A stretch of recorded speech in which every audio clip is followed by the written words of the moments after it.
Hello. After claiming she had outgrown our marriage, my wife cheated on me with her manager. I filed for divorce, and now she's crawling back because the man she thought was an upgrade walked away. My name is Oliver. I am 38, and I work as a civil engineer focused on municipal infrastructure projects. I live in Portland, Oregon, and most of my weeks revolve around job sites, early inspections, and long meetings about roads and drainage systems. My routine is stable and predictable, which is honestly how I prefer it. My wife Isabella is 36. We were together for 9 years and married for 6. Until recently, we shared a townhouse on the east side of the city and split most responsibilities pretty evenly. No kids, just a dog and 2 careers that kept us busy during the week. Isabella works as a veterinary technician at a busy animal clinic. Her shifts are long and sometimes chaotic depending on emergencies that come through the door. I always respected that work because it takes patience and emotional stamina that most people do not have. For most of our relationship, things looked pretty normal from the outside. We both worked, paid our bills, took occasional trips, and hosted friends a few times a year. There were arguments like any couple has, but nothing that made me think the foundation itself was unstable. Things started shifting about a year ago when Isabella began talking a lot about growth and personal evolution. At first, I assumed it was just stress from work. Her clinic had hired a new operations manager, and the whole place seemed to be going through changes. The manager was a guy named Adrian. Early 40s, confident, very direct, the type of person who liked to talk about ambition and pushing people to their potential. Isabella mentioned him constantly. At first, it sounded like normal workplace talk. Complaints about scheduling, comments about his expectations, occasional praise about how organized he was. But over a few months, the tone changed. She started comparing things. Our routines. My job. The way we spent weekends. Small comments at first, but they had a sharp edge to them. If I suggested a quiet night at home, she would roll her eyes and say I was predictable. If I talked about finishing a project phase, she would say infrastructure work was safe, but uninspiring. Eventually, she started using one phrase over and over. She said she felt like she was outgrowing this life. The first time Isabella said she was outgrowing our marriage, it came out of nowhere during a Tuesday night dinner. Nothing dramatic was happening. I had cooked pasta, the dog was asleep under the table, and we were talking about our schedules for the week. She pushed her plate away halfway through the meal and said something that immediately caught my attention. She said she felt like she was evolving and that our marriage felt stuck in place. I asked her what she meant because the statement was vague. I prefer direct problems over abstract complaints. Instead of clarifying, she started listing things she disliked about our life. She said our routine was boring. She said I lacked ambition. She said the way I approached life was cautious and small. Her tone was not emotional. It was dismissive, like she was explaining something obvious to someone slow. I asked if something specific had triggered the conversation. She shrugged and said she had been thinking about it for a while. According to her, the more she focused on personal growth, the more obvious it became that we were moving in different directions. That was the first time she compared me to Adrian. She said he pushed people to improve and expected more from the people around him. The implication was clear. I told her comparisons like that were unnecessary. Work managers and spouses serve different roles in life. That should have been obvious. She rolled her eyes. That became a common reaction. Over the next couple of days, her attitude changed in a way that was hard to ignore. Small things turned into lectures about mindset. If I spent a Saturday morning relaxing, she would say I had no drive. If I declined some networking event she suggested, she would accuse me of being comfortable with mediocrity. Most of these comments happened casually, like background noise in normal conversations. But they stacked up. What bothered me more was how often Adrian came up. Apparently, he worked long hours. Apparently, he was disciplined. Apparently, he had strong opinions about people settling for average lives.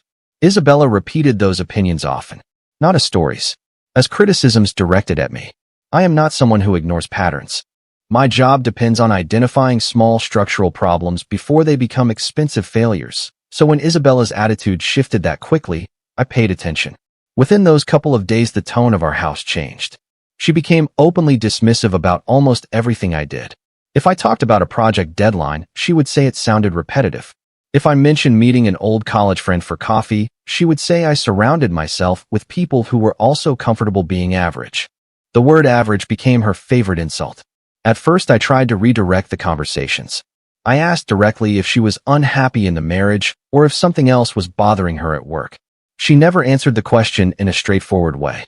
Instead, she kept circling back to the same point. She said she had recently started realizing that people grow at different speeds. According to her, some people push themselves and others stay where they are because it feels safe. The implication was obvious every time. One evening, she sat on the couch scrolling through her phone and said something that finally made the situation clearer. She said Adrian believed that relationships only work when both people are evolving at the same level. I asked why her manager had opinions about our marriage in the first place. She shrugged again and said they talked about life during long shifts at the clinic. That answer immediately raised a red flag. Work conversations about schedules or patients are normal. Conversations about someone's marriage with a manager are not. I asked how often these discussions were happening. She told me it was not a big deal and that Adrian was simply someone who understood ambition. Then she added something that stuck with me. She said being around people like him made her realize she wanted more from life. I asked a simple question. More than what? She looked at me like the answer was obvious. More than this. That conversation happened on a Thursday night, and it was the point where the situation stopped being abstract.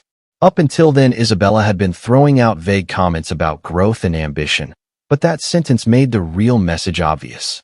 She believed she was better than the life we built together. I did not argue with her. I asked a direct question instead. I asked if she was saying she no longer wanted to be married. She hesitated for a moment, then leaned back on the couch like the discussion bored her. She said maybe the marriage had simply run its course. She said people stay together out of habit all the time, and she did not want to be someone who settles.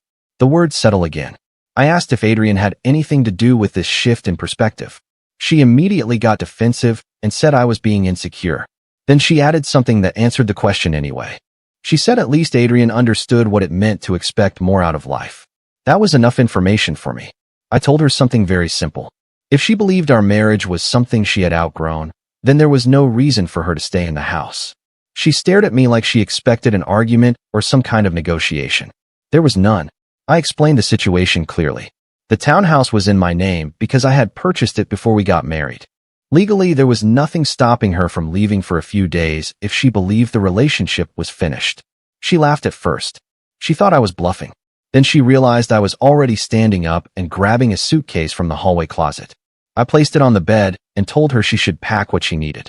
Her reaction shifted immediately. First irritation, then anger. She called me dramatic and said I was proving her point about being small-minded. I did not argue. I just repeated the same sentence. If she believed she had outgrown the marriage, she was free to go live the life she wanted. Within an hour, she packed 2 bags. Right before leaving, she said something with a smirk that made the next part predictable. She said maybe she would stay with someone who actually understood her. She did not say Adrian's name, but she did not need to.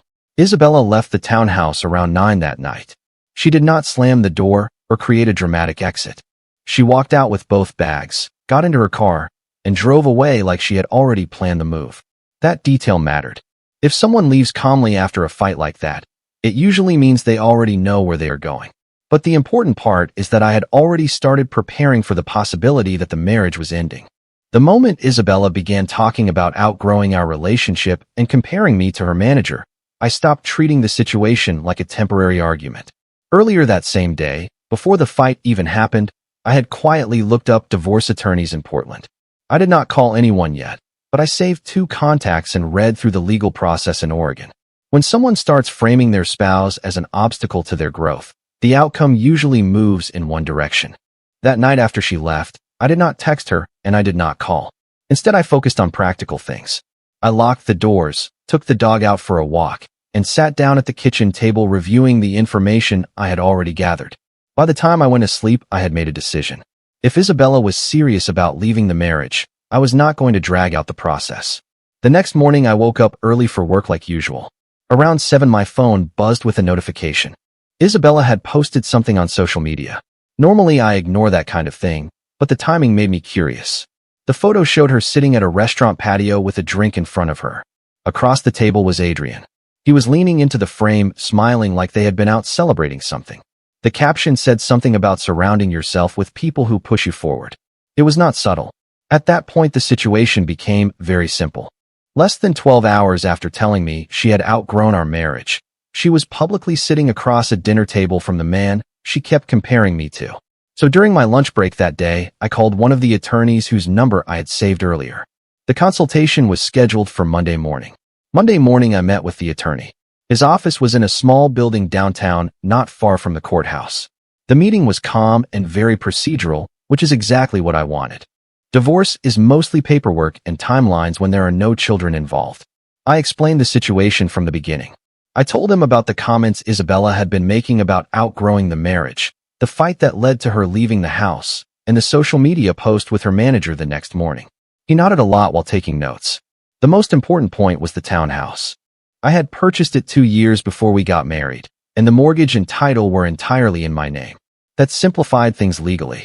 He explained that while marital assets still had to be reviewed, the property itself would not automatically become hers. Then he asked the obvious question. Did I want to attempt reconciliation or proceed with filing? My answer was simple. If someone believes they have outgrown the marriage and leaves to stay with another man, the relationship is already finished. There is nothing productive about pretending otherwise. So we started the paperwork. The process itself took less than an hour. Most of it involved documenting finances, the property situation, and confirming that we had no children together. Before I left his office, the attorney said something practical. He told me the biggest mistake people make in these situations is continuing emotional conversations with a spouse who has already moved on. According to him, once the decision is made, communication should stay limited and logistical. That advice matched my own instincts. When I got back to the townhouse that afternoon, Isabella still had not contacted me. No text, no call, nothing. But around 6 that evening my phone buzzed again. This time it was a message from her. Not an apology. Not even a question about the dog or the house. She asked if I could bring a few of her remaining clothes to the clinic parking lot later that week. Apparently, she was staying somewhere that did not have enough space for everything she left behind. She did not say where she was staying. But again, she did not need to. After that message from Isabella, I didn't respond. Not because I was being spiteful, but because responding would have invited the kind of emotional back and forth my attorney had warned against. She had already made her choice, and I had made mine by preparing for divorce from the moment she left. Any interaction now had to be practical, controlled, and strictly limited. I spent the next few days organizing the townhouse, gathering documents, and reviewing the financial records I had started compiling. Everything from bank statements to utility bills had to be ready for the filing process. It was methodical work, and it kept my mind from drifting back to the anger or disappointment I felt. I didn't want those emotions to dictate my actions. I wanted clarity. Meanwhile, Isabella's online presence made the situation obvious. Photos and stories posted at all hours showed her spending time with Adrian. Dinners, walks, even trips to parts of the city I'd never seen her explore with me. I didn't stalk her, but enough came through to confirm that she was fully invested in the new arrangement. It wasn't subtle. It was as if she wanted the world to see that she had moved on and had no intention of coming back. By Thursday, I realized I needed a hard boundary. I blocked her number, social media accounts, and any other way she could contact me directly. It wasn't an emotional reaction. It was practical. There was no reason to let her words or actions continue to disrupt my life while the legal process moved forward. I had started preparing for this outcome, and now I was following through in a way that preserved my control and sanity. That evening, with her blocked, the townhouse felt quiet in a way it hadn't in years. The dog curled up in his bed, the soft hum of the refrigerator filled the kitchen, and I could finally think without anticipating her criticism or commentary. For the first time since the fight, I felt a measure of calm. I had acted decisively, followed the advice of my attorney, and created a space where the next steps, the divorce filing, the paperwork, the legal closure, could proceed without interference. In that silence, I realized something else. Blocking her wasn't just about preventing contact. It was a declaration that her choices no longer had power over my life. She had chosen a new path with Adrian. I had chosen clarity, control, and moving forward. And for the first time in months, it felt like I could breathe again. The weekend after I blocked Isabella, I finally allowed myself to slow down. I went on a long walk with the dog along the waterfront, drank coffee on the balcony, and didn't think about arguments or what she was doing. I realized how much of my energy had been spent managing her mood, anticipating complaints, or trying to justify my own choices. That was gone now. Despite the calm, there were reminders everywhere. Mail addressed to her, half-empty coffee cups she had left behind, and little traces of a life we shared. I moved most of it into boxes and set them aside for her retrieval, sticking to logistics, not emotion. I didn't want to dwell on memories or arguments. I wanted the process clear and unambiguous. Around midweek, I started receiving updates from friends who had seen Isabella with Adrian at various events. People I knew were careful to remain neutral, but the gist was undeniable. She was fully immersed in her new life. It would have been easy to feel bitterness or even panic, but instead I felt confirmation. She had chosen, and I had already acted decisively. That clarity brought a strange relief. By Thursday, I finalized the documents I needed for filing. Mortgage statements, bank records, and personal property lists were all in order. I had double-checked everything twice. There would be no disputes or delays stemming from missed details. The divorce was now procedural, not emotional, and I intended to keep it that way. That night, I took a moment to reflect on what had changed in just a few weeks. The woman I had married 9 years ago had been replaced in her own mind by a different vision of life, one she thought Adrian embodied. The marriage itself wasn't failing because of mistakes I made, but because she had already decided to leave it behind. The weight of that realization was heavy but necessary. Accepting it meant I could stop hoping for reconciliation and start focusing on myself. And that focus was powerful. I could think without distraction, make decisions without fear of emotional manipulation, and begin imagining life after the divorce, not as a victim, but as someone with agency and control. The townhouse, the dog, the routines, the preparations, they were all mine now, and nothing she did could change that. By the following week, the divorce filing was officially underway. The attorney submitted all the documents, and I received confirmation that the process had started. With that step completed, I finally felt a concrete sense of closure forming. The fight, the messages, the social media posts, they were all part of a sequence that had led to a clear legal resolution. Even though Isabella was now openly with Adrian, I didn't feel the need to check her posts anymore. There was a strange freedom in no longer being tethered to her decisions or her timeline. Her choices had consequences for her, not me. I focused on my own life, the projects at work, weekends with the dog, and slowly regaining a sense of routine that wasn't dictated by someone else's mood swings or judgments. A few logistical tasks remained. I arranged for a friend to pick up the last of her belongings from the townhouse and stored them securely for her. No direct communication was necessary. Everything could be handled through a neutral intermediary. That eliminated any chance of confrontation or manipulation. It struck me how quickly things could shift once boundaries were set. The woman I had shared nearly a decade of life with was now completely separate from my daily existence, and I had built safeguards around my mental space before things spiraled. That foresight gave me a calm that I had never expected to find so quickly after such a personal upheaval. In quiet moments, I reflected on the way the situation unfolded. There was no prolonged drama, no drawn-out confrontations. The signs had been there from the beginning. Her comparisons, the lectures, the subtle criticisms, and I had acted decisively. That decisiveness turned a potentially chaotic emotional collapse into something procedural and controlled. I was no longer reacting, I was managing, and that management made the next steps almost straightforward. For the first time in months, I felt like I could focus entirely on what I wanted from life, separate from someone else's agenda.